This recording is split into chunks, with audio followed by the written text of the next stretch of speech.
Hello friends, welcome in BAC Information Technology, semester 5th, and subject name is Enterprise Java. It is elective to subject. So in this subject, we are going to see some different kinds of web technology concepts, that is servlet, EGB, JSP. These are different kinds of web technology concepts in Java. So Java is totally divided on three or four different categories. That is console application, desktop application, web application, networking application. In previous semester, we learned the console application and desktop application. That is AWT or Swings. In console application, we are seeing some basic concepts of Java regarding with C and CPP. So in this semester, we are going to learn the web technologies of Java. So in web technology of Java, first of all, we start with the servlet. Servlet is a very basic concept of enterprise Java in Java for the web technologies. So before we going to start the web technology, we know the what is in by website. So website is a collection of related web pages that may contain text, image, audio, and video. It's a collection of different kinds of text, images, and audio and video. We have to purchase a one mobile. There are some audios and images of that mobile phones, and we have to purchase any car or bike. Some videos are there for that car and bike. So how they are going to perform. So this is a collection of different kinds of components of that website. The first page of website is called as home page. Whenever we start or when you see any website, when we start open any website, the first page which we see, that page is known as the home page. Each website has a specific internet address, that is URL, Uniform Resource Locator. Every website can have its own unique address, same as unique mobile number.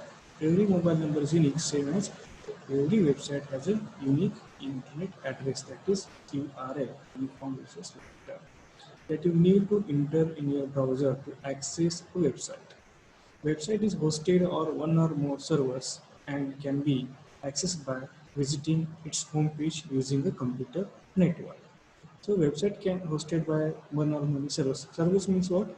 Where all the websites are stored, that computer is known as a server. Okay. So using that server, we can access the different kinds of websites. So first page of website is known as the home page using the computer network. A website is managed by its owner, that can be an individual, company, or organization. Website can be developed or managed by. Website is any one single person or any company or any organization. So there are two types of websites: static website and dynamic website. So static website, we does not change any content runtime. That is known as the static website. Only we can use these kind of websites to see the static information. So that is known as the static websites. So in dynamic websites, dynamic websites can runtime give the requested response. It can give the data from which will be stored in the server or in the database. It can be fetched by the user, and the user can give the request to the server or that website or insert the data to the that website. So these are the dynamic websites. Let's see the detail what is in the static website and dynamic website. The static website is the basic type of websites that is easy to create. You do not need the knowledge of web programming and database design to create a static website.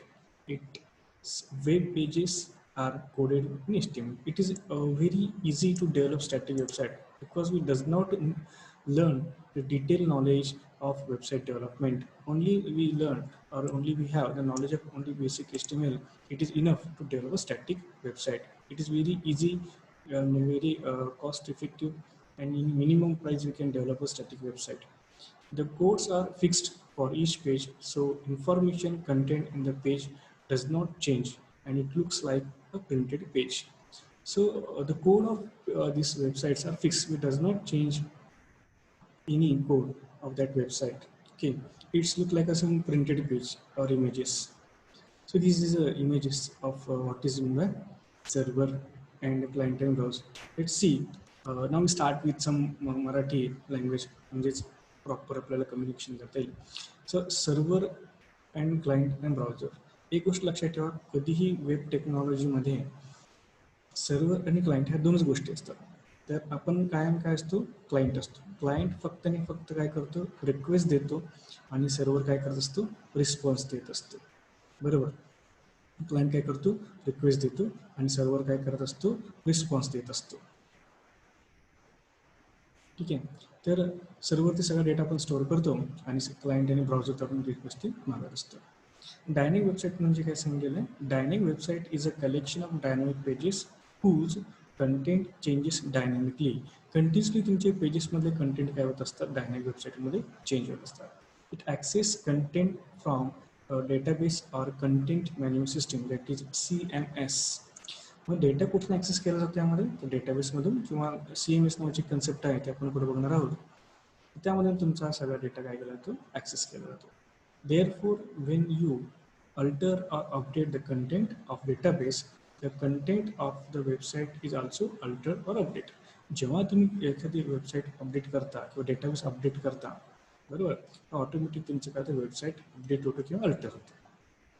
कारण total दोन्ही एकमेकांशी काय असतात, interrelated असतात. So dynamic website used client-side scripting or server-side scripting or both generate dynamic content. मग dynamic वेबसाईटमध्ये पण दोन परत टाईप्स किंवा सब टाईप्स असे येतात. दोन टेक्नॉलॉजी वापरली जातात, क्लायंट साईड स्क्रिप्टिंग आणि सर्व्हर साईड स्क्रिप्टिंग.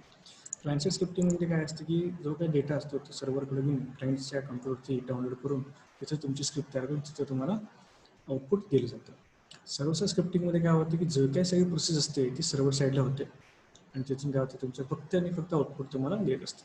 किंवा तिसरा कुठला पार्ट आहे तर दोन्ही both generate the dynamic content. दोन्ही काय केलं तर दोन्ही जे काय आहेत ते डायनॅमिक कंटेंट डेव्हलप करण्यासाठी काय केलं यूज केलं असतं. मोस्टली जेव्हामध्ये आपण सर्व्हर साईड स्क्रिप्टिंग बघतो, जावा ही सगळ्यात सिक्युअर वेबसाईट डेव्हलपमेंट प्लॅटफॉर्म आहे, पण सगळ्यात पॉप्युलर आहे.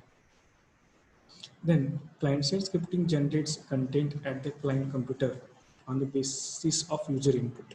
हे बघा, क्लायंट साईड स्क्रिप्टिंग काय होतं, क्लायंटच्या जे रिक्वायरमेंटनुसार क्लायंट जो इनपुट देतो त्याच्यानुसार तुमचं काय केलं डेव्हलप केलं जातं आणि त्यानुसार तुम्हाला आउटपुट जनरेट करून दिलं जातं. The web browser downloads the web pages from the server and process the code within the page to return information to the user. काय सांगितले, the browser downloads the web page from the server and process code within the page to render the information to the user. म्हणजे browser काय करतो, सर्व्हरवरून pages download करतो, response download करतो, जिथं तुमचे client साईडच्या मशीनवरती ते प्रोसेस केले जाते आणि मग तुम्हाला आउटपुट दिलं जातं. In server side scripting the software runs on the server and process is completed in the server, then plain pages are sent to the user. काय होतं, सर्व्हर साईड स्क्रिप्टिंगला सगळे जे काय असतं सगळे सॉफ्टवेअर तुमचे कुठं होतात, सर्व्हर साईडला रन होतात आणि फक्त तुमचं जे काय आउटपुट असतं ते फक्त क्लायंट साईडला तुम्हाला पेज फक्त दिसत असतं. बघा, बेसिकली हा म्हणजे सिलेबसमध्ये आहे का माहीत नाही मला, परंतु सांगायचं म्हणजे विषय असा की कधी सर्व्हर साईड स्क्रिप्टिंग चांगलं, कारण का जे काय सॉफ्टवेअर्स असतात सिक्युरिटी थ्रेड्स वगैरे जे असतात हे सर्व्हर साईडला खूप चांगलं असतात क्लायंट साईडपेक्षा. त्यामुळे तुमच्या ॲप्लिकेशनच्या सेफ्टीसाठी सगळ्यात महत्त्वाचं जे असतं ते सर्व्हर साईड स्क्रिप्टिंग असतं. हे बघा, डायनॅमिक वेबसाईटसाठी जे दिलेलं आहे इमेजमध्ये आपल्याला क्लायंट म्हणजे आपण, ठीक आहे, ऑर युजर, आणि आपण काय करतो ब्राउझरतून काय करतो रिक्वेस्ट टाकतो. एक परत सांगतो बघा, फक्त आणि फक्त आपण काय करू शकतो, सर्व्हरला रिक्वेस्ट देऊ शकतो किंवा आपण काय करू शकतो डेटा पाठवू शकतो. ठीक आहे, ते क्लायंट काय करतो, रिक्वेस्ट पाठवतो, मग ते सर्व्हर डेटाबेसला जातं, तिथून सर्व्हरला जातं, सर्व्हरतून प्रोसेस होते, तिथून डेटाबेसला येतं, तिथून परत तुम्हाला काय येतं क्लायंटच्या ब्राउझरला दिसत असतं. हीच प्रोसिजर कंटिन्युअस तुमच्या डायनॅमिक पेजेसमध्ये होत असते. स्टॅटिक आणि डायनॅमिक वेबसाईटमध्ये काय फरक आहे बघूया आपण. स्टॅटिक वेबसाईट आणि dynamic website. Static website is pre build content is same every time the page is loaded. जेव्हा जेव्हा तुमचं पेज लोड होणार आहे तुम्हाला सेमच इन्फॉर्मेशन तुम्हाला दिसणार आहे. सेम तसंच डायनॅमिक वेबसाईटमध्ये काय होतं बघा, content is generated quickly and changes regularly. Content तुमचे काय पटकन जनरेट होतात आणि कंटिन्युअसली काय होत असतं तर रेग्युलरली अपडेट होत असतं. It uses HTML code for the developing website. Static website करण्यासाठी HTML कोडचा वापर केला जातो फक्त. डायनॅमिक वेबसाईट डेव्हलपमेंट करण्यासाठी वेगवेगळ्या पद्धतीचे लँग्वेज यूज केले जातात. It uses the server side language such as PHP, servlet, JSP, ASP अशा वेगळ्या पद्धतीचे जे काय सॉफ्टवेअर डेव्हलपमेंट किंवा वेब डेव्हलपमेंट करण्यासाठी जे काही लँग्वेजेस आहेत त्याचा काय केला जातो वापर केला जातो. स्टॅटिक वेबसाईटमध्ये it sends the exactly the same response for every request. जे जे काही तुम्ही रिक्वेस्ट पाठवणार आहे ते प्रत्येक रिक्वेस्टसाठी तुम्हाला काय दिसणार आहे, तुम्हाला सेमच रिस्पॉन्स दिसणार आहे. परंतु त्याच्या उलट डायनॅमिक वेबसाईटमध्ये काय होणार आहे, it may generate a different HTML for each of the request. जे जे काय तुम्ही रिक्वेस्ट पाठवणार आहे ते प्रत्येक रिक्वेस्टला काय असणार आहे, एक नवीन HTML पेज तुमचं काय होणार आहे, जनरेट होणार आहे. स्टॅटिक वेबसाईटमध्ये बघा, the content is only changed Wien someone publishes and update the file. म्हणजे कोणतरी एखादा डेव्हलपर तुम्हाला काय केलं पाहिजे, त्यातल्या वेबसाईटमध्ये काय चेंजेस केले पाहिजेत किंवा पब्लिश केलं पाहिजे, अपडेट केलं पाहिजे सर्व्हर साईडला, तरच तुमचं काय होणार, स्टॅटिक पेजमध्ये काय होणार, चेंज होणार आहे. त्याच्या उलट the page content server side code which allows the server to generate the unique content when the page is loaded. त्याच्या उलट सर्व्हर साईडला काय होतं की कोड काय करतो, स्वतः काय करतो, प्रोसेस करून प्रत्येक वेळी युनिक कंटेंट तुम्हाला काय करत असतो, जनरेट करून देत असतो. Flexibility is the main advantage of static website. म्हणजे कुठल्याही पेजेसला कधीही तुम्ही रिक्वेस्ट टाका सेमच तुम्हाला दिसणार आहे. हे फ्लेक्झिबिलिटी. डायनॅमिक वेबसाईटची फ्लेक्झिबिलिटी काय, content management system CMS is the main advantage of dynamic website. एक सगळ्यात मोठा ॲडव्हान्टेज आहे कंटेंटचे मॅनेजमेंट जे काय आहे, हे सगळ्यात मोठा ॲडव्हान्टेज कोणाचं आहे तर डायनॅमिक वेबसाईटचा. तर हे झालं basic information about what is website.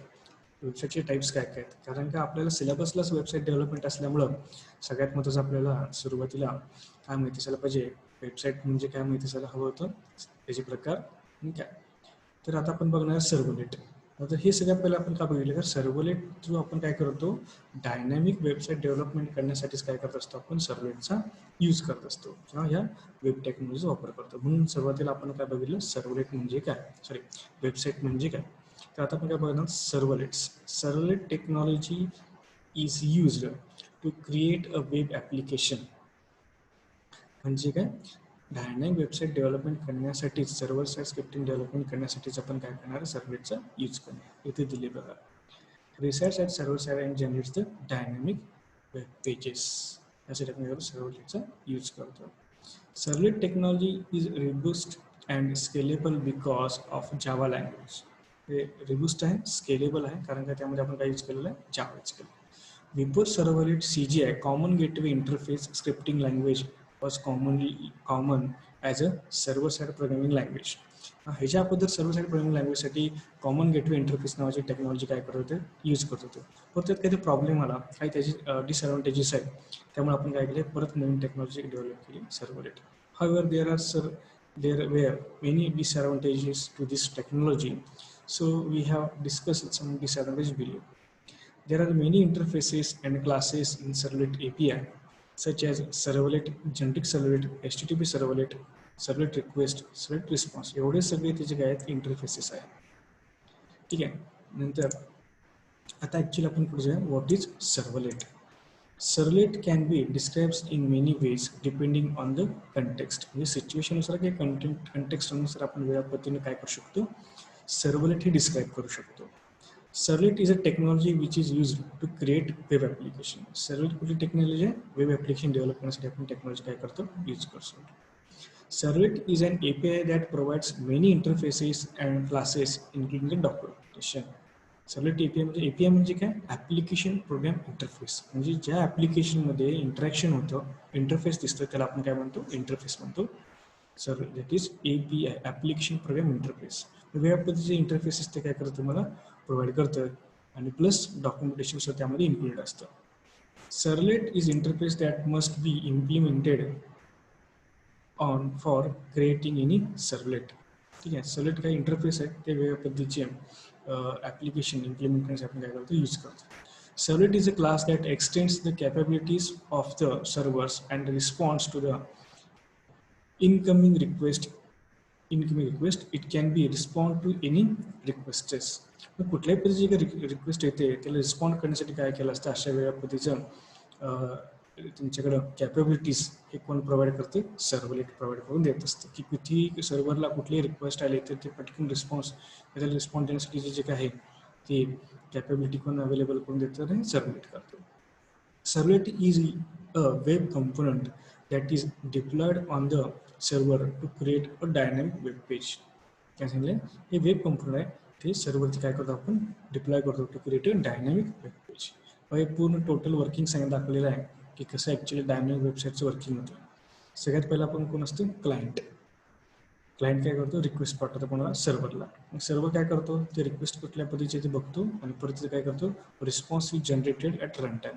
Response काय रन टाइमला जनरेट होते आणि नंतर काय होतं response is send to the client. मग जे काय रिस्पॉन्स तुमचं तयार होतं ते तुमच्या क्लायंटला पाठवलं जातं. मग त्याला काय म्हणतात सर्व्हर साईड स्क्रिप्टिंग म्हणतात. सर्व्हर साईड काय करतो रन होतं. परत आपण सांगतो बघा पहिल्यांदा आपण काय करतो रिक्वेस्ट टाकतो सर्व्हरकडे जातो तिथे तुमची काय रिक्वेस्ट असते तिथे रिस्पॉन्स जनरेट होतो रन टाईमला. तो रिस्पॉन्स इथे तयार झाला तो रिस्पॉन्स काय करतो परत ते कुठल्या क्लायंटकडून रिक्वेस्ट आली असते त्या क्लायंटला काय केलं होतं सेंड केलं. अशा पद्धतीने टोटल तुमच्या वेबसाईटचे किंवा वेब ॲप्लिकेशनचं वर्किंग होत असतं. So what is a web application? A web application is an application accessible from the web. A web application is composed of web components like Servlet, JSP, filter, etc. and other elements such as HTML, CSS and JavaScript. Web application काय website वगैरे web through तुम्हाला जे काय application access करतात त्याला आपण काय म्हणतो वेब ॲप्लिकेशन असं म्हणतो. Web application is composed of web component. हे काय वेगवेगळ्या कंपोनंटचं कलेक्शन आहे किंवा कंपोनंट आहे. कंपोज्ड एक पॅकेज आहे म्हणजेच सर्व्हलेट JSP फिल्टर अशा EGB वगैरे सगळे जे आपण पुढे बघणार आहे या सगळ्याचं काय ते कॉम्बिनेशन आहे. त्याच पद्धतीने त्यामध्ये आपण काय यूज करतो HTML आहे CSS आहे ठीक आहे डिझायनिंगसाठी वगैरे जावा स्क्रिप्टिंग आहे सिक्युरिटीसाठी ठीक आहे. असे वेगवेगळे कंपोनंट्स आपण काय करतो कन्सेप्ट्स यूज करत असतो.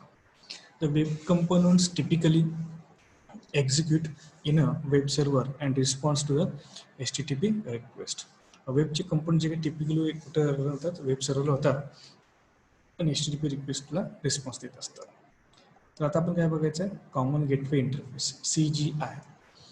CGI technology enables the web server to call an external program and pass HTTP request information to external program to process the request.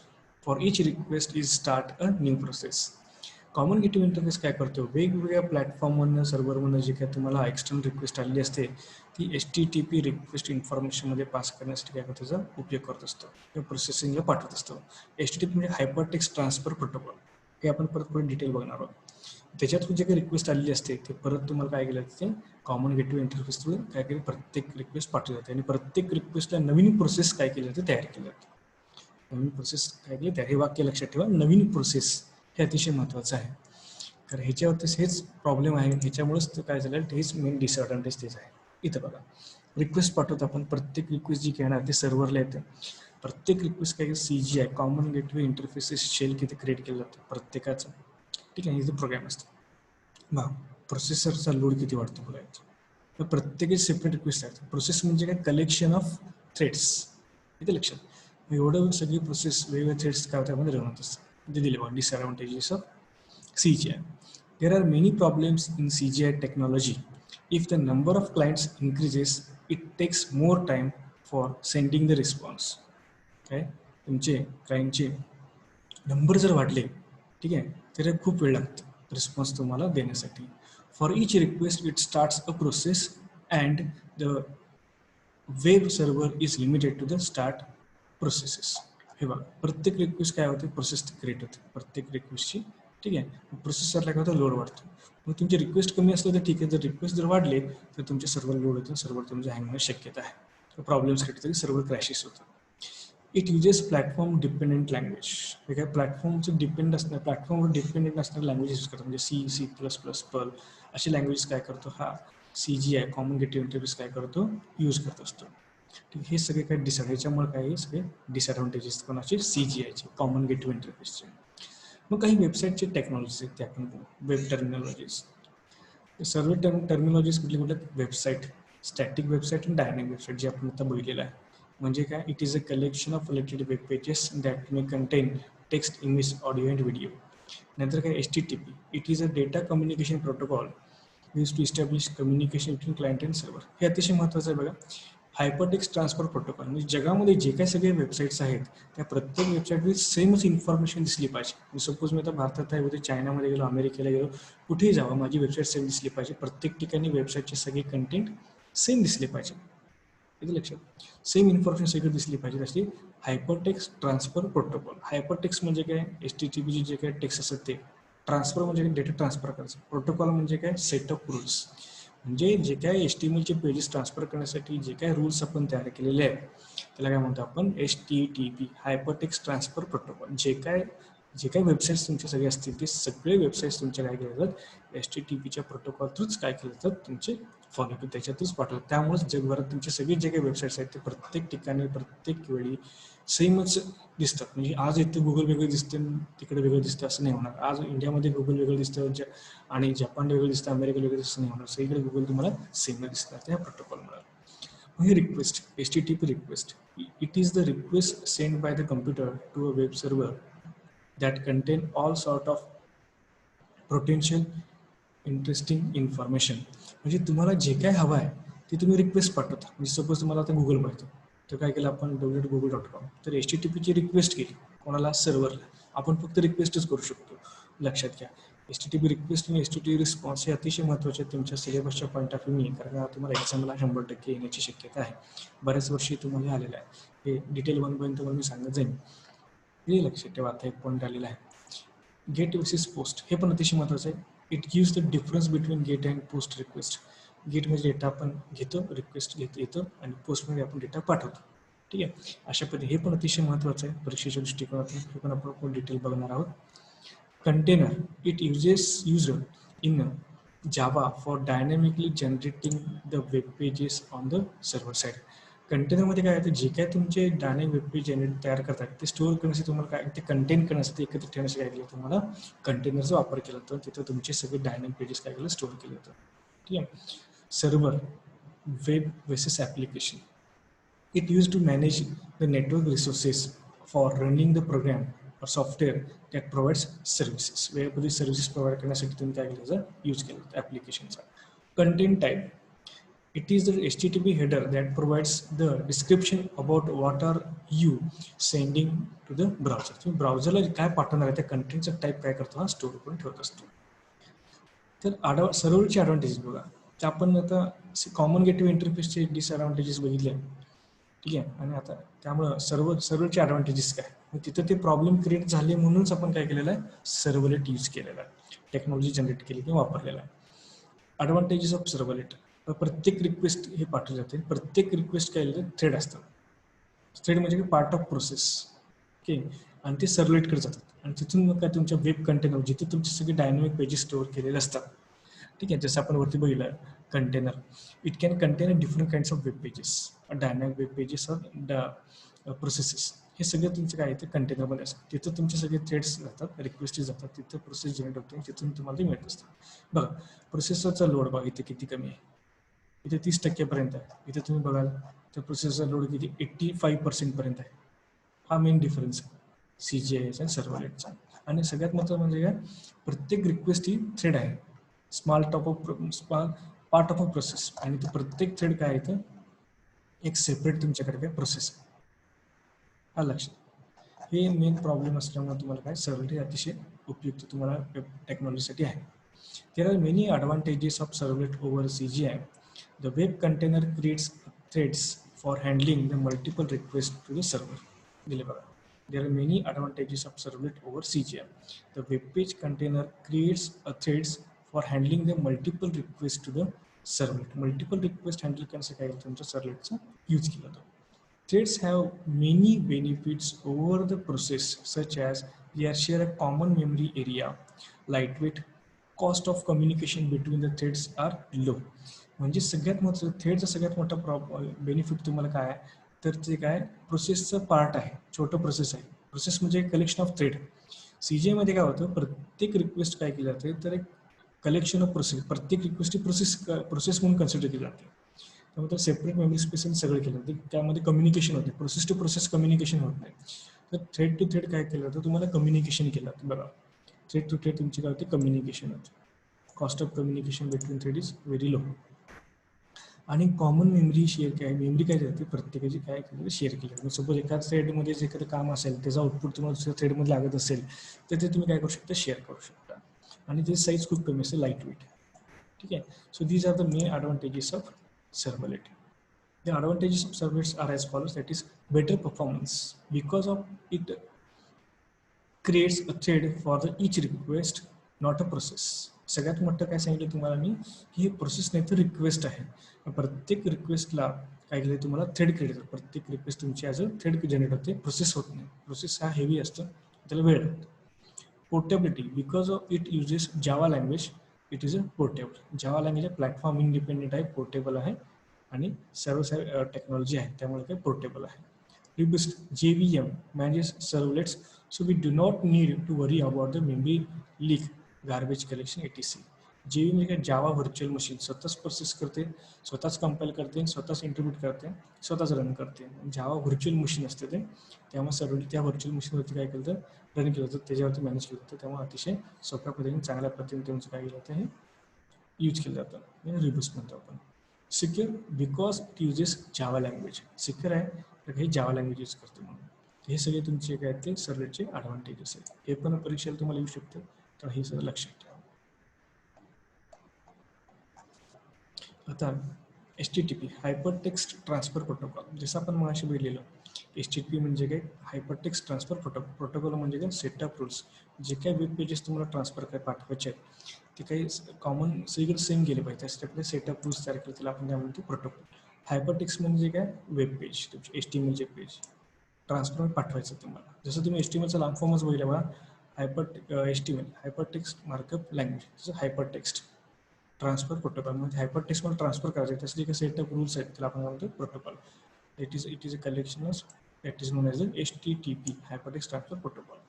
Is application level protocol for collaborative distributed hypermedia information system.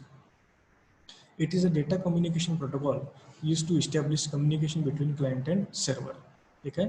Data communication करण्यासाठी काय protocol तयार केला आहे, client आणि सर्व्हरमध्ये communication करण्यासाठी जे setup rules तयार केलेले आहे ते कम्युनिकेशन एस्टॅब्लिश केलं पाहिजे, त्यासाठी आपण काय करतो HTTPचं काय करतो आपण यूज करतो.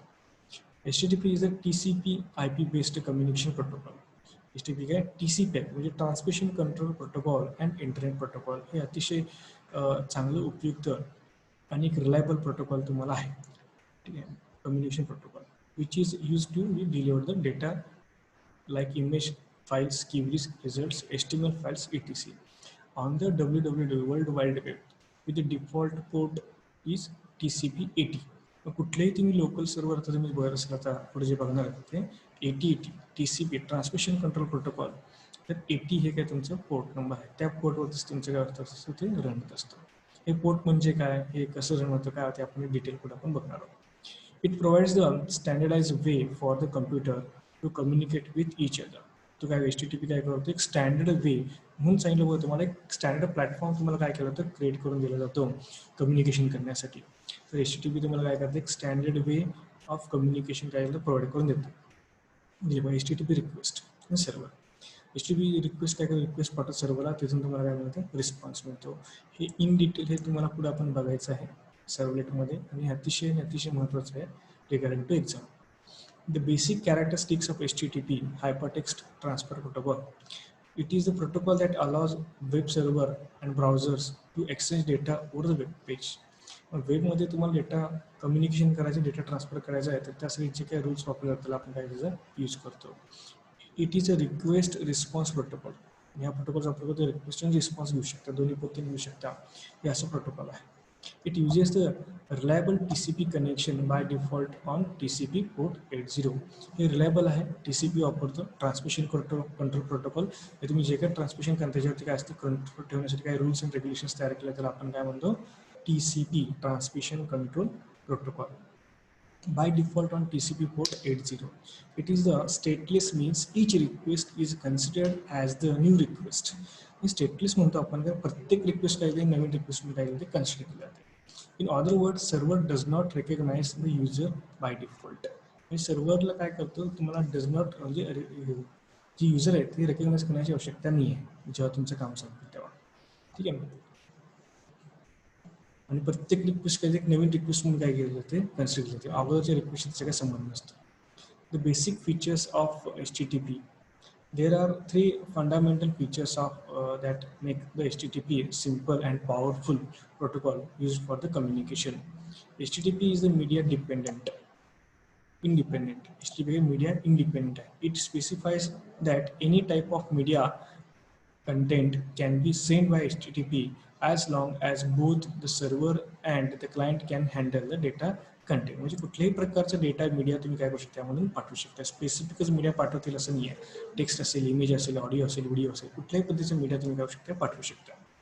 HTTP is a connectionless.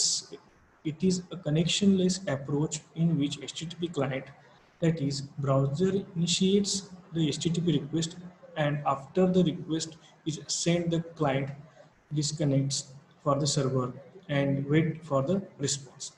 म्हणजे काय केलं तुम्ही जेव्हा तुम्ही पाठवता रिक्वेस्ट पाठवता क्लायंटकडे सेंड करता तर ते डिस्कनेक्ट होतं आणि सर्व्हरकडून रिस्पॉन्स काय करतो वाट पाहतो. म्हणजे आपण काय म्हणतो कनेक्शनलेस असं म्हटलं जातं. HTTP is the stateless. The client and server are aware of each other during a current request only. काय सांगितलं the client and server are aware of each other during current request only. जेव्हा तुमचं communication होतं तेव्हाच फक्त ते एकमेकाशी depend असतात. जेव्हा तुमचं कम्युनिकेशन संपतं तेव्हा तुमचं त्यांचा काही संबंध राहत नाही. दिले बघा afterwards both of them forward each other. जेव्हा तुमचं काम संपतं तेव्हा तुमचं निघून जातं. हे अतिशय महत्त्वाचं आहे स्टेटलेस टेक्नॉलॉजी. हे कधी उपयोगाला येतं तर तुम्ही जेव्हा एखादं ऑनलाईन ट्रान्झॅक्शन करता एकदा ट्रान्झॅक्शन झाले की तुमचा ATMचा नंबर असेल, OTP नंबर असेल, पासवर्ड असेल, काय गेलं असेल ते व्हॅनिश झालं पाहिजे. जेव्हा तुम्ही ATM मध्ये जाता जेव्हा तुम्ही कार्ड टाकता तेव्हाच फक्त तुमच्या कार्डची इन्फॉर्मेशन आणि पासवर्ड त्या सिस्टीममध्ये असते. जेव्हा तुमचं ट्रान्झॅक्शन होतं किंवा कार्ड तुम्ही काढता तेव्हा तुमच्या त्या सिस्टीममधून तुमच्या ATMचा नंबर, कार्डची इन्फॉर्मेशन आहे ते तिथून व्हॅनिश होते. लक्ष ऑनलाईन पेमेंट करताना सगळं तुम्हाला काय करता येतं जेव्हा त्याचं पोर्टल पूर्णच वेगळं असतं बघा. जेव्हा तुम्ही ऑनलाईन पेमेंटचा गेटवे असतो पूर्ण वेगळा असतो. तो फक्त त्या वेळेपुरतंच आणि ठराविक वेळेपुरतंच तुमचं काय असतं ते काम करत असतं. आणि OTPचं पण सेम आहे. OTP ठराविक वेळेसाठीच तिथं असतो. जेव्हा तुमचं काम संपतं तो OTP निघून जातो. सेमच OTP प्रत्येक वेळेत नाही म्हणून त्याला वन टाइम पासवर्ड असं म्हटलेलं आहे. Due to the stateless protocol nature of protocol, neither the client nor the server can retain the information about the different requests across the web pages. These are the main advantages of HTTP. The basic architecture of HTTP. HTTP architecture काय बघूया आपण. Basic web client काय करतो web सर्व्हरकडे जातो, सर्व्हरचा scripting होतो, डेटाबेसकडे जातो आणि त्या दोन्हीच्या मध्ये कोण असतं तर HTTP प्रोटोकॉल असतो. HTTP काय असतो प्रोटोकॉल हा त्याचं काय आर्किटेक्चर आहे. ठीक आहे. आता HTTP रिक्वेस्ट हे अतिशय महत्त्वाचं आहे. एक्झामच्या पॉईंट ऑफ व्ह्यू 5 मार्कालाही तुम्हाला 100% परीक्षेला येऊ शकते. बऱ्याच वेळी एक्झामलाही आलेला आहे. HTTP request. The HTTP request sent by the computer to a web server contains all sort of potential interesting information. It is known as HTTP request. म्हणजे HTTP request हे कम्प्युटर और वेब ब्राउझर थ्रू कुठं पाठवून web सर्व्हरला पाठवते. म्हणजे client through कोणाला पाठवली जाते सर्व्हरला पाठवली जाते. त्यामध्ये काही point of potential interesting information असते. म्हणजे सपोज मला काय पाहिजे आहे आपण आपल्याला कुठली इन्फॉर्मेशन हवी आहे वेबसाईट हवी असेल त्या पद्धतीची रिक्वेस्ट आपण यामध्ये देत असतो. The HTTP client sends the request to the server in the form of request message which includes the following information. जेव्हा एखादा क्लायंट काय करतो रिक्वेस्ट सेंड करतो तर खाली जे दिलेलं असतं त्या पद्धतीची इन्फॉर्मेशन किंवा काही मेसेजेस इन्फॉर्मेशन काय करतो त्यामध्ये पाठवत असतो. तर मेसेज इन्फॉर्मेशन खाली पद्धतीने द रिक्वेस्ट लाईन कुठली तुम्हाला रिक्वेस्टची लाईन असते. The analysis of source IP address proxy and port म्हणजे काय असतं तुमचा IP ॲड्रेस असतो त्यामध्ये. The analysis of destination IP address protocol port आणि होस्ट. मग त्यामध्ये काय असतं तुमच्या IP ॲड्रेसचं ॲनालिसिस असतं, प्रोटोकॉल असतात आणि कुठला पोर्ट आणि कुठला कोण होस्ट आहे ते असतं. तर requested URI uniform resource identifier असतं त्यामध्ये. त्यानंतर रिक्वेस्ट मेथड अँड कंटेंट. रिक्वेस्टची तुमची कुठली मेथड आहे त्यातले कुठले कंटेंट आहेत ते. नंतर युजर एजंट कोण आहे त्याचं हेडर काय आहे ते. Connection control header and cache control header ही सगळी इन्फॉर्मेशन काय असते ते HTTP मध्ये असते. तर HTTP request method indicates the method to be performed on the resource identifier by the requested URI. as in like HTTP request method indicates the method to be perform on the resource identifier. रिसोर्सवरती जे काही methods तुमचे implement केले जातात, identify केले जातात, ते कुठले असतात? Requested URL as uniform resource identifier. This method is a case sensitive and should be used in the upper case. हे सगळे जे हे असतात रिक्वेस्ट हे काय असतात? केस सेन्सिटिव्ह असतात आणि सगळे अप्पर केसमध्ये लिहिलेले असतात. कुठले कुठले आहेत बघा ते मेथड्स. सगळ्यात पहिले HTTP रिक्वेस्ट मेथड कुठले? तर get. Ask to get the resource at the requested URL. मग तुम्ही जी काही रिक्वेस्ट पाठवलेली आहे, ठीक आहे, त्याचे resource gate the resource at the requested URL. तुमची URL म्हणजे काय करतो? तुम्ही रिक्वेस्ट काय करा? गेट करण्यासाठी आपण काय करतो? मेथडचा यूज करतो. Post. Ask the server to accept the body info information attached. It is like the get request with extra information sent with the request. मग तुम्ही जे काही इन्फॉर्मेशन पाठवते एक्सेप्ट करण्यासाठी तुम्ही काय करता? ते डेटा पाठवणे सर्व्हरकडनं काय करतं? डेटा एक्सेप्ट केला जातो, पोस्ट केला जातो. Head. Ask for only the header part of whatever a get would return, just like get but within the no body. Header म्हणजे काय व्हायचं? हेडिंग इन्फॉर्मेशन असते, ते मेन पार्ट असतं हेडर पार्ट. तर ते कुठून आलेलं काय आले सगळ्या बद्दलची इन्फॉर्मेशन हेडिंग पार्ट हेडर पार्टमध्ये असते. Trace. Ask for the look back of the request message for the testing और ट्रबल शूटिंग. म्हणजे रिक्वेस्ट कुठून आलेली आहे हे चेक करायचं आपण काय करतो? ट्रेसिंग यूज करतो. Put. Say to put the enclose information at the requested URL. तुमची इन्फॉर्मेशन पुट करण्यासाठी तुमची URL त्या बॉडीमध्ये स्टोअर आपण काय करतो? पुट याचा यूज करतो. Delete. Say to delete the resource at the requested URL. तुमच्या रिसोर्सची जी URL आहे ती डिलीट करण्यासाठी आपण त्यामध्ये डिलीट कमांडचा यूज करतो. Option. Ask for a list of the HTTP method to which the thing at the request URL response. हे ऑप्शन्स आहेत वेगळ्या पद्धतीचे, त्याबद्दल आपण यूज करतो. गेट आणि पोस्ट हे अतिशय महत्त्वाचं आहे, हे आपण डिटेल बघणार आहोत आणि गेट आणि पोस्टमध्ये काय डिफरन्स आहे आपण बघू. Gate. In case of GET request, only limited amount of data can be sent because of data sending header. जी गेट मेथड आहे आपण काय करतो? रिक्वेस्ट टाकतो फक्त. तुम्ही एका लाईनमध्ये छोटी रिक्वेस्ट असते, ती जास्त अमाऊंट ऑफ डेटा आपण त्यामध्ये पाठवू शकत नाही. पोस्टमध्ये काय होते बघा? In case of post request large amount of data can be send because of data sending body. जेव्हा आपण डेटा पाठवतो तेव्हा पोस्ट करतो तेव्हा आपण काय करतो? त्यामध्ये बॉडीमधून डेटा आपण पाठवतो, त्यामुळे लार्ज अमाऊंट ऑफ डेटा आपण काय करू शकतो? त्यामध्ये पाठवू शकतो. Gate request is not secured because data exposed in URL बार. म्हणजे तुम्ही काय करता? www.google.com हे एवढं सिक्युअर नसतं, कारण तुम्ही URL बारमध्ये URL जिथे टाकतात तिथे तुम्ही काय करता? डेटा इन्सर्ट करता. Post request is secure because the data is not exposed in URL bar. Post request काय असते? ही सिक्युअर असते कारण ती बॉडीमध्ये असते, वरती रिक्वेस्ट URL मध्ये नसते. Gate request can be bookmark. Gate request काय होते? तुमची स्टोअर होऊ शकते, बुकमार्क होऊ शकते. Post request can not be bookmark. Post request कुठे? बॉडीमध्ये असते, त्यामुळे ते बुकमार्क होऊ शकत नाही, ते कुठेही तुम्हाला URL मध्ये टेम्पररी मेमरीमध्ये स्टोअर करता येत नाही. Get request is independent. It means second request will be ignored until response of first request is delivered. पहिल्या जोपर्यंत रिक्वेस्ट कंप्लीट होत नाही तोपर्यंत पुढची रिक्वेस्ट तुम्हाला पाठवता येत नाही. ठीक आहे. Post request is non independent. म्हणजे तुम्ही कंटिन्युअसली तुमचा डेटा काय करू शकता? पोस्ट करू शकता, पाठवू शकता. म्हणजे एक पाठवलाय तेव्हा याच्यावर दुसरं पण तुम्ही पाठवू शकता. तसं तुमच्या गेटमध्ये होत नाही. जोपर्यंत पहिलं कंप्लीट होत नाही तोपर्यंत दुसरं तुम्हाला पाठवता येत नाही. Get request is more efficient and used more than post. Get method ही खूपच इफिशियंट आहे आणि पोस्टपेक्षा जास्त काय केलं यूज केलं जातं. Post request is less effective, efficient and use less than get. ते पोस्ट रिक्वेस्ट आहे कमी इफिशियंट आहे, त्यामुळे ते काय कमी यूज केलं जातं. आता आपण काय बघूया, सर्व्हलेट कंटेनर म्हणजे काय.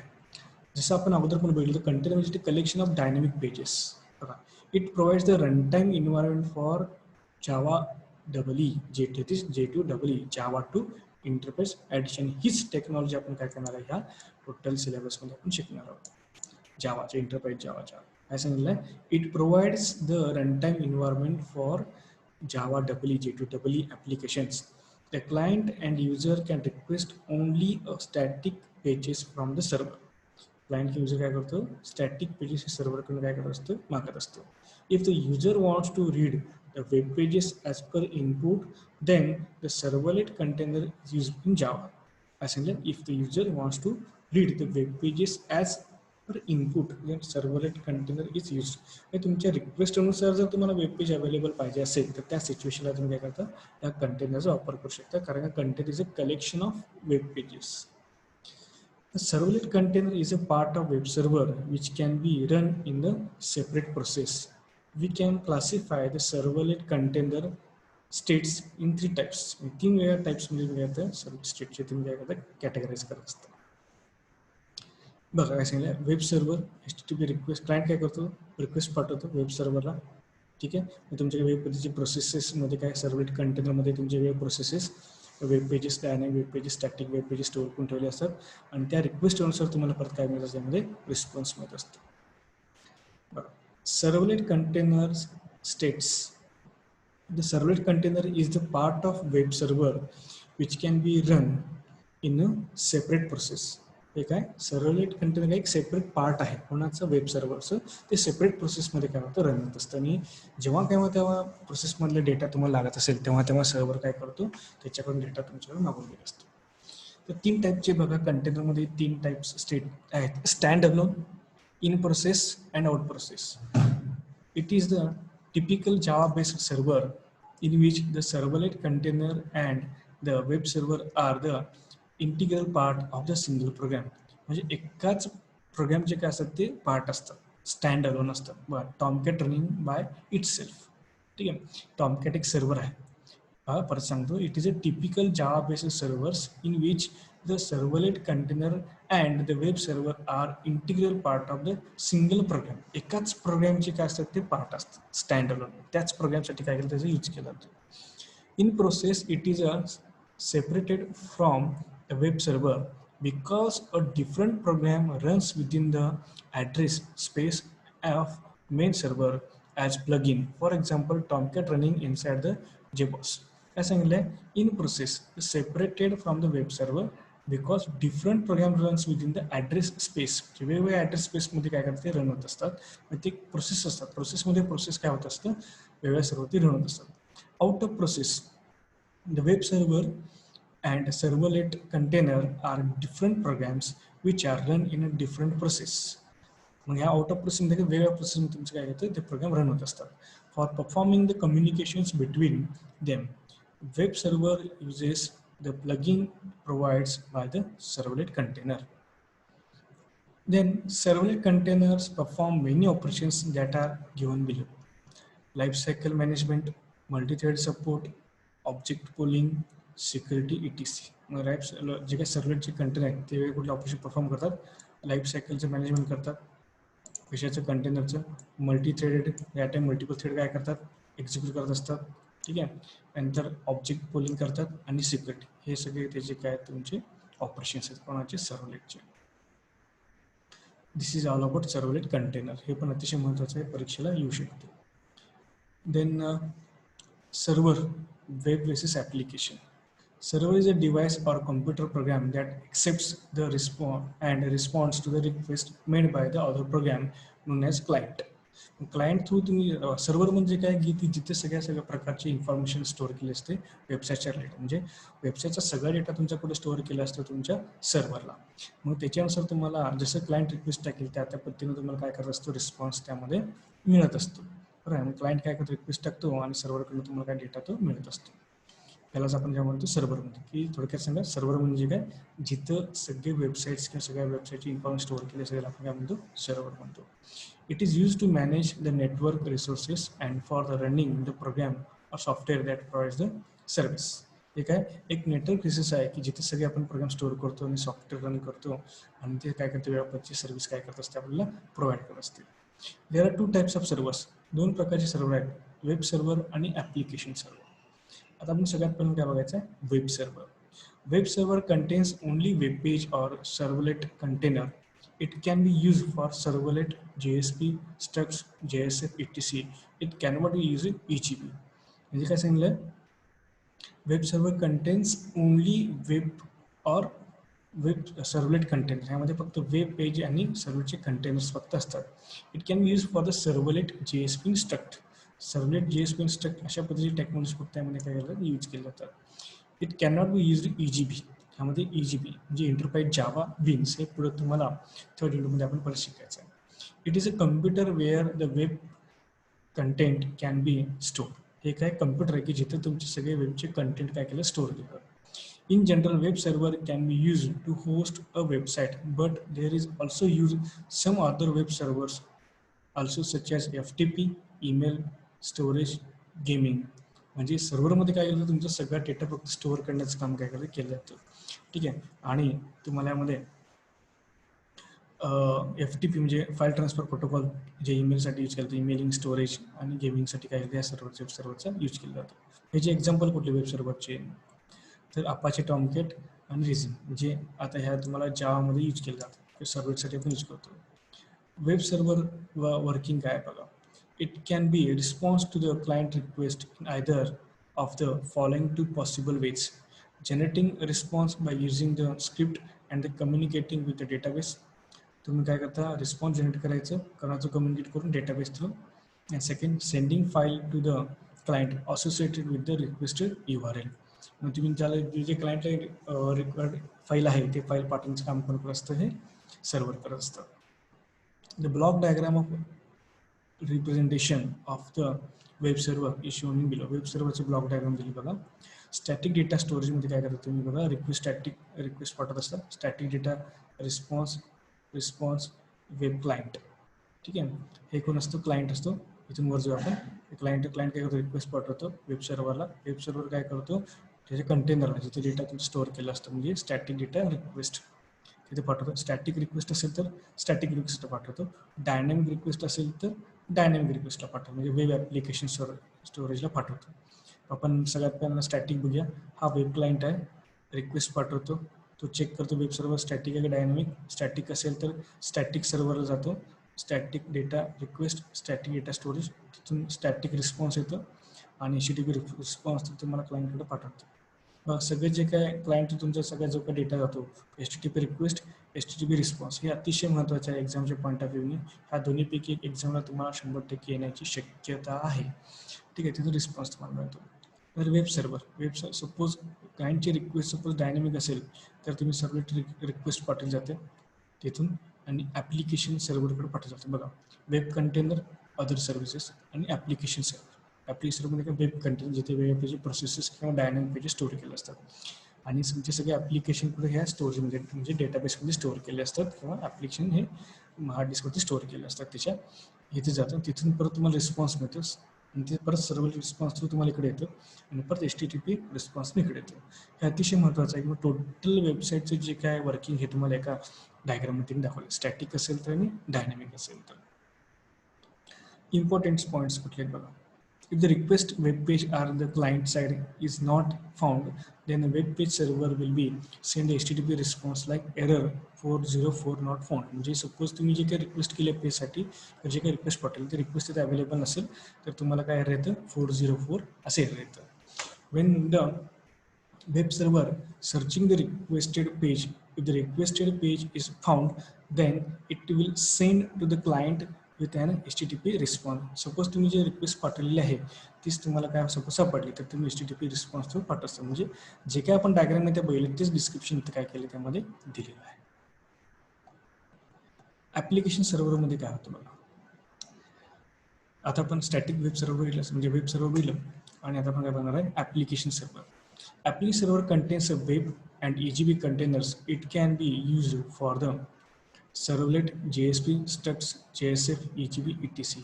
It is a component-based product that lies in the middle tier of server-centric architecture. It provides the middleware services for state maintenance and security. I सांगितले application server contains the web and EGB container. ठीक आहे. Web pages आणि EGB internet जावा beans म्हणजे हे छोटे छोटे applications असतात beans असतात सर्व्हिस प्रोव्हायडर असतात ते तिथे स्टोअर करून ठेवले असतात. It can be used for the servlet JSP स्ट्रक्ट्स JSF EGB. हे सगळं जे काय कोणासाठी यूज केलं जातं सर्व्हलेट JSP स्ट्रक्टसाठी. It is component based product that lies in the middle tier of the server centric architecture. हे काय सगळे सर्व्हर सेंट्रिक आर्किटेक्चर आहे. It provides the middleware services for the state maintenance and security. State maintenance करण्यासाठी security provide करण्यासाठी as a middleware म्हणजे as a intermediate म्हणून काय त्याचा यूज केला जातो. Along with the persistent and data access. It is a type of server designed to install, operate, and host associated services and applications of for the IT services and the users, end users, and organization. काय सांगितलं, it is a type of server design to install. एका प्रकारचे server आहे यासाठी install करण्यासाठी, design करण्यासाठी, operate करण्यासाठी किंवा होस्ट करण्यासाठी, वेळापूर्वी सर्व्हिसेस होस्ट करण्यासाठी आणि ॲप्लिकेशन सर्व्हिसेस प्रोव्हाइड करण्यासाठी एंड युजर्ससाठी. हे सगळे करण्यासाठी आपण काय करतो, ॲप्लिकेशन सर्व्हरचा यूज करतो. The block diagram of response representation of application server is shown below. बघा काय सांगितलेलं आहे, ॲप्लिकेशन इथं असतात आणि ब्राउझर. क्लायंट टायर काय करतो, इथून रिक्वेस्ट पाठवतो, वेब सर्व्हरला जातं, API कडे जातं, नाहीतर खाली बघा डेटाबेसमध्ये सगळे ॲप्लिकेशन्स फाईल्स डेटाबेसचे फाईल्स असतात आणि इथं तुमची J2EE प्लॅटफॉर्म म्हणजे EGBJ छोटे छोटे ॲप्लिकेशन्स स्टोअर केले असतात, वेब सर्व्हरच्या ॲप्लिकेशनमध्ये स्टोअर केले असतात. तर अशा पद्धतीने वर्किंग सगळं तुमचं होत असतं. मग ब्राउझर तुमची रिक्वेस्ट जाते, मग ते डेटाबेसमध्ये जाणार आहे, ठीक आहे, फाईल्स हवे आहे, त्यामध्ये काय ॲप्लिकेशन आहे, तुम्हाला कुठल्या पद्धतीची रिक्वेस्ट तुम्ही केली आहे त्या पद्धतीने तिथे जातं. तिथे वेब ॲप्लिकेशन APIमध्ये जातं. ॲप्लिकेशन APIमध्ये काय दिलं, EGB सर्व्हर दिलेला आहे, that is J2EE platform, Java two enterprise edition platform दिलेलं आहे. तर अशा पद्धतीने सगळं तुमचं वर्किंग काय होत असतं, वेब ॲप्लिकेशन सर्व्हरमध्ये, ॲप्लिकेशन सर्व्हरमध्ये होत असतं. मग कुठले कुठले एक्झाम्पल आहेत बघा. The example of application servers are JBoss, open source server from the JBoss Communication, GlassFish server provided by Sun Microsystem, now acquired by the Oracle, WebLogic provided by the Oracle, it more secure, WebLogic, WebSphere provided by the IBM. हे वेगवेगळ्या पद्धतीचे तुमचे काही application server आहेत की तिथून तुम्ही सगळे तुमचे ॲप्लिकेशन इन्स्टॉल करून वेगळ्या लोकांना काय करू शकता, तुम्ही सर्व्हिस प्रोव्हाइड करू शकता. ठीक आहे. So this is all about the what is mean by. आता आपण काय काय बघितलं, वेबसाईट म्हणजे काय, स्टॅटिक वेबसाईट म्हणजे काय, डायनॅमिक वेबसाईट म्हणजे काय, सर्व्हलेट म्हणजे काय, कॉमन गेटवे इंटरफेस म्हणजे काय, म्हणजे सर्व्हलेटला काय प्रॉब्लेम आला, म्हणजे पहिल्यांदा CGI टेक्नॉलॉजी यूज केली तर तिथे काय प्रॉब्लेम आले ते बघितलं. मग ते सोडून वेब सर्व्हलेट का आपण यूज केलं ते बघितलं. मग त्याचा फायदा काय काय ते बघितलेलं आहे, त्याचे कंपोनंट्स काय काय लागतात ते बघितलं, वर्किंग कसं असतं, क्लायंट्स अँड सर्व्हरचं वर्किंग कसं असतं. आपण HTTP म्हणजे काय बघितलं. HTTP अतिशय महत्त्वाचं आहे, कारण आपण रिक्वेस्ट पाठवतो त्याचा रिस्पॉन्स येतो. HTTP रिक्वेस्ट, HTTP रिस्पॉन्स खूप महत्त्वाचा आहे. गेट मेथड, पोस्ट मेथड हे आपण परत डिटेलमध्ये पण बघणार आहोत, ते पण अतिशय महत्त्वाचं आहे. आणि वेब सर्व्हर म्हणजे काय आणि ॲप्लिकेशन सर्व्हर म्हणजे काय हे टोटल आपण या लेक्चरमध्ये काय केलेलं आहे, बघितलेलं आहे. तर नेक्स्ट लेक्चरमध्ये आपण काय करणार आहोत की ॲक्च्युअल सर्व्हलेट म्हणजे काय, सर्व्हरची लाईफ सायकल म्हणजे काय, आणि आपण प्रोग्रामिंगला स्टार्ट करू. जेव्हा ॲक्च्युअल प्रोग्रामिंग स्टार्ट होईल तेव्हा तुम्हाला आणखीन इंटरेस्ट ह्यामध्ये येईल. आता आपण बेसिकली थेरॉटिकल पार्ट ह्यामध्ये कव्हर करतो आणि पुढे आपण नेक्स्ट लेक्चरपासून आपण काय करणार आहे, प्रॅक्टिकल पार्ट आपण काय करणार आहे, चालू करणार. सो आय थिंक सगळ्यांना समजलं असेल. थँक्यू.